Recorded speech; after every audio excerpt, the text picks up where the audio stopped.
Nëse e përdorni telefonin në errësirë totale gjatë natës, urgjent duhet ta dëgjoni këtë.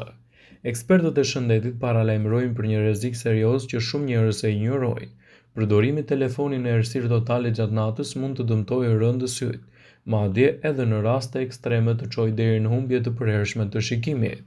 Një mjek okulist ka shpjeguar se personat që kanë një ndërtim të veçantë të syrit, i quajtur kënde të ngushta, janë më të ekspozuar ndaj këtij rreziku.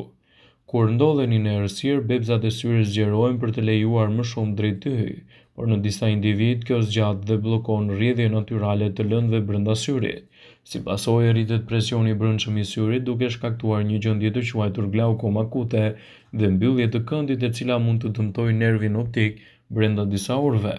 Pa trajtime të menjëhershme, dëmtimi bëhet i pakthyeshëm dhe shikimi nuk mund të rikuperohet më. Mjekët theksojnë se nuk duhet të përdorni edhe pajisjet digjitale në errësirë totale.